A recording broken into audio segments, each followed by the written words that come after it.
There's a courtroom rule. Don't say more than the record requires. Why?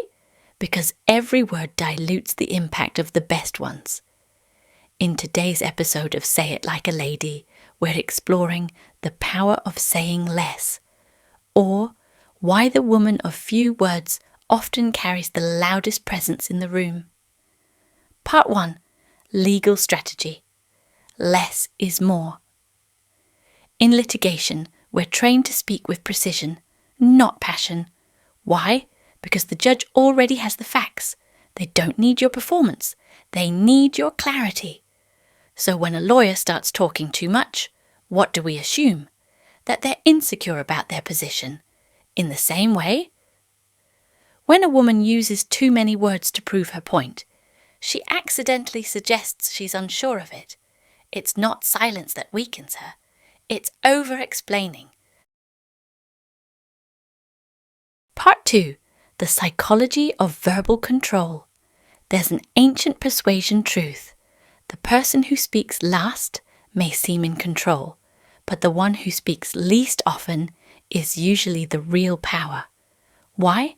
Because people equate brevity with certainty. Not the frantic certainty of volume, the quiet certainty of someone who doesn't need to be heard to feel secure, because she already is. Part 3. Language tools of the elegant advocate.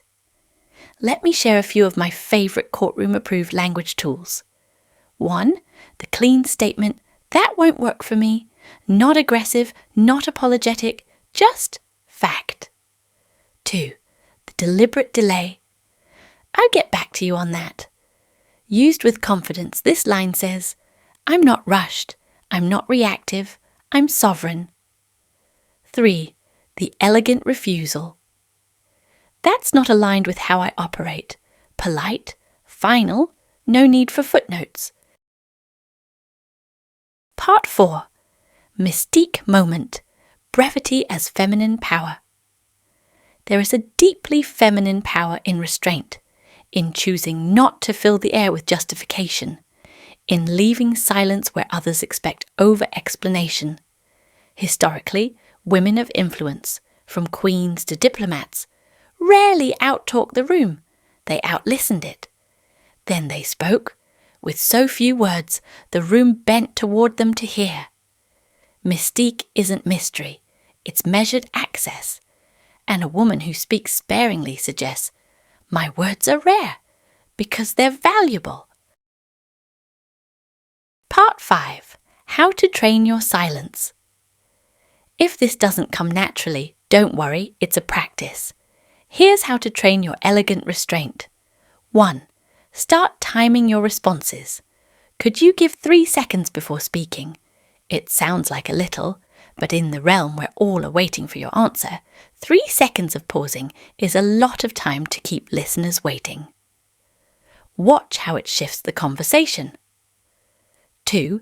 Replace filler with air. Instead of, I just think maybe, try. Nothing. Say nothing. Let your presence finish the sentence. 3. Refuse to rush. Fast speech reads as nervousness. Slow speech reads as control. Slow it down. Let your words arrive like verdicts. Part 6. Diplomacy, law, and feminine precision. Diplomats, like lawyers, are trained in verbal economy. They don't say everything they know. They say only what advances the position.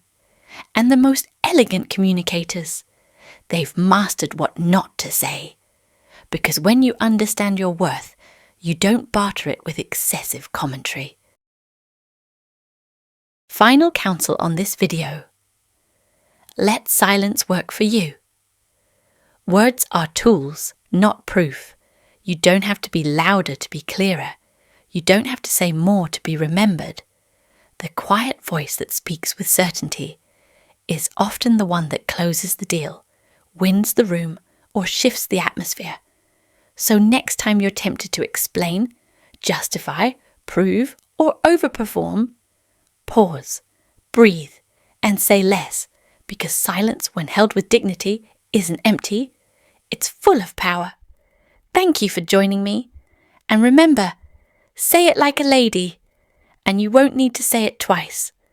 I remain your humble counsel on this matter of elegance. Yours elegantly, Victoria.